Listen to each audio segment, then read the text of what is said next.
کراچی میں بلوچ کب آئے اور کیسے آباد ہوئے؟ آج کی اس ویڈیو میں جڑے رہیے صابر رحیم کے ساتھ۔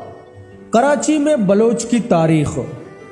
سینئر سیاستدان عبداللہ حسین ہارون کے ایک اخباری بیان نے میری طرح ہر کس و ناقص کو حیرت زدہ کر دیا، جس میں انہوں نے انکشافات کیا کہ 1928 کی بات ہے، جب 1-2 لاکھ روپے آج کے کروڑوں روپے کے برابر تھے۔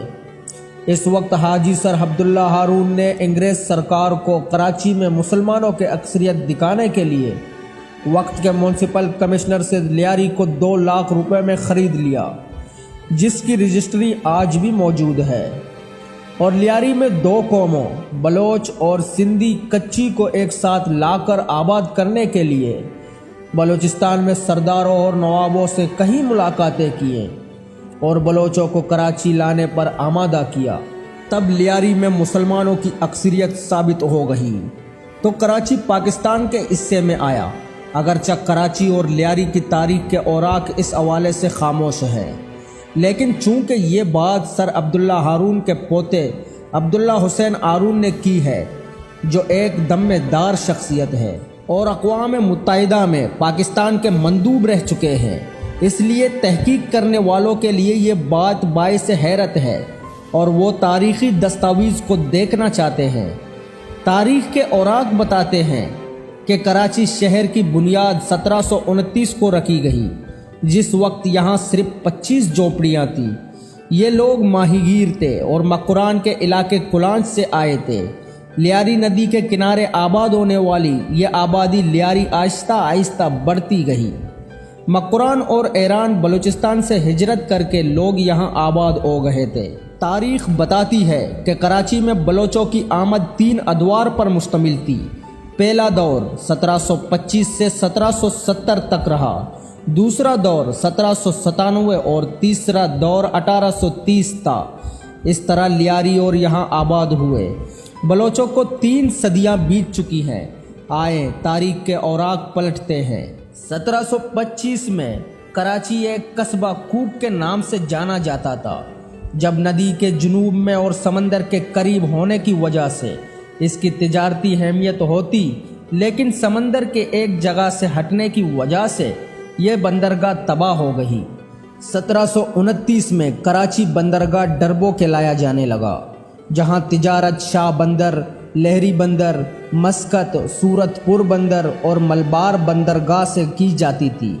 کراچی میں گزری کے نام سے بھی ایک چھوٹی بندرگاہ تھی، لیکن وہ اتنی معروف نہ تھی۔ آج گزری بڑی آبادی ہے۔ جب سندھ میں نور محمد کورڑو کی حکومت تھی تو ان دنوں کراچی کی سرزمین پر مچیروں کی جھوپڑیاں تھے، جو صرف مچھلی کے شکار پر گزارا کرتے تھے۔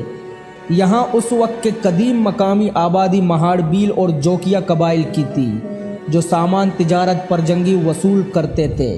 اس وقت جوکیا کے سردار جام دریا خان جوکیا تھے۔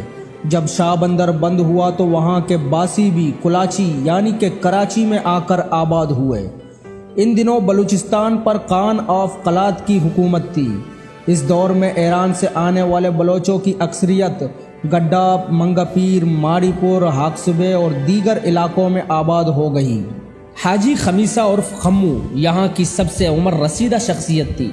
بلوچوں نے زمینیں خریدے اور زمینداری کا پیشہ اختیار کیا۔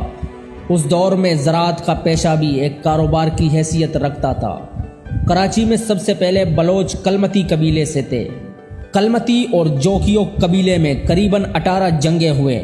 آج بھی منگو پیر، جنگ شاہی اور نیشنل ہائی وے پر جتنی پرانی قبریں ملیں گی وہ یا کلمتیوں کی ہیں یا پھر جوکیوں کی۔ جنگ میں صلح ہونے کے بعد کلمتی یہاں مستقل طور پر آباد ہونا شروع ہو گئے اور کاشتکاری کے ساتھ ساتھ مویشیوں کی تجارت بھی کرنے لگے۔ بلوچ جلد ہی یہاں کی مقامی آبادی میں گل مل گئے۔ یہ پہلا دور تھا جو 1770 تک رہا۔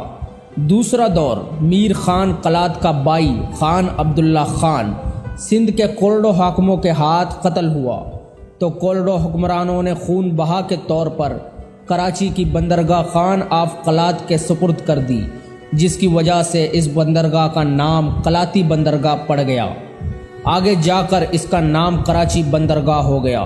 خان قلات نے کراچی کی ترقی اور یہاں کا کاروبار دیکھتے ہوئے شہر میں ایک حاکم مقرر کر دیا جو لوگوں سے ٹیکس وصول کرتا تھا۔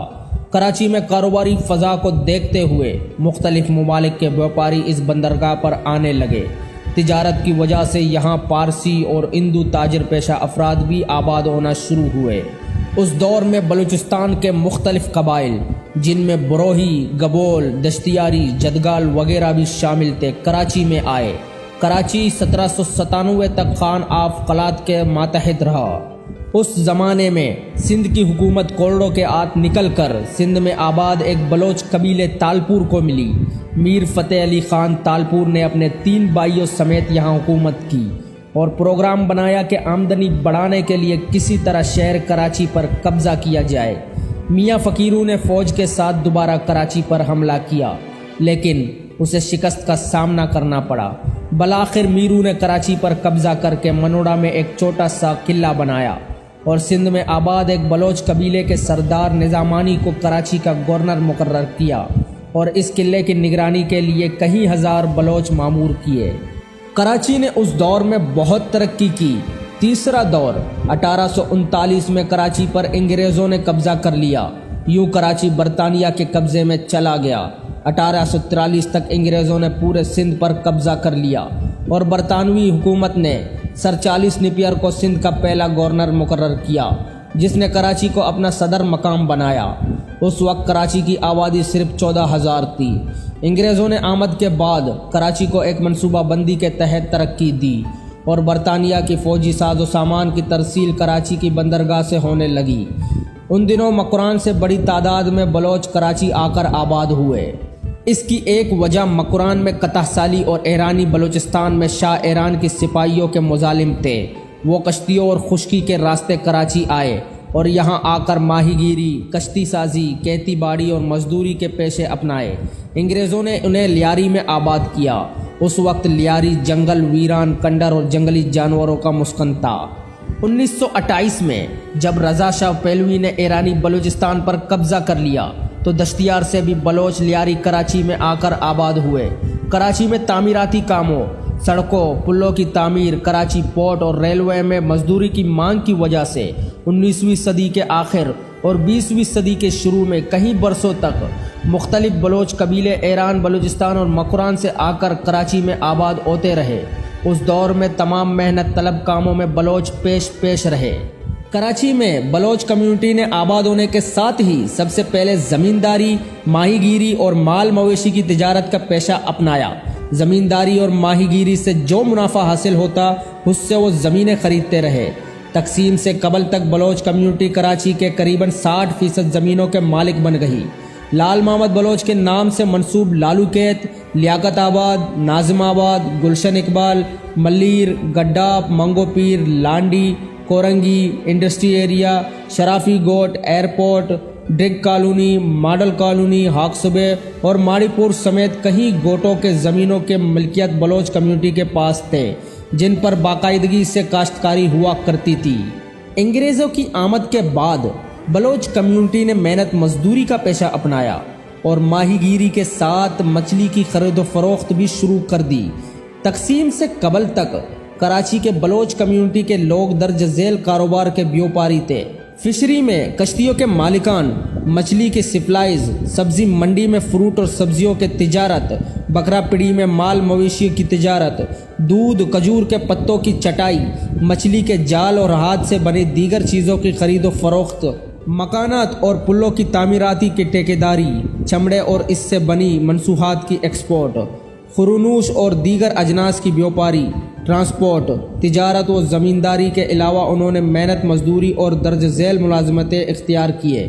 سرنگیں کھودنا، ریلوے لائن کی پٹری بچھانا، پل تعمیر کرنا، سڑکیں بنانا، عمارتوں کی تعمیرات، پورٹ پر سامان اتارنا اور چڑھانا، ٹی پی ایکس ریلوے میں مزدوری کرنا، کلی کا کام کرنا، گدھا گاڑی اور اونٹ گاڑی چلانا، ٹرکوں سے سامان اتارنا اور چڑھانا، موٹر میکینک، سائیکل میکینک، سی مین، چمڑے کی رنگائی، فشری میں مچھلیوں کی سپلائز کی ملازمت، پرائمری اسکولوں میں اردو سندھی کے استاد، ریلوے کے MC، KPT اور دیگر سرکاری اداروں میں چھوٹے عہدوں پر ملازمت اختیار کیے۔ مضبوط جسم رکھنے کی وجہ سے محنت طلب کاموں میں ان کی بڑی مانگ تھی۔ تجارت اور ملازمت میں ہندو، فارسی اور سندھی کچیوں کے بعد بلوچ کمیونٹی کے لوگوں کی اکثریت تھی۔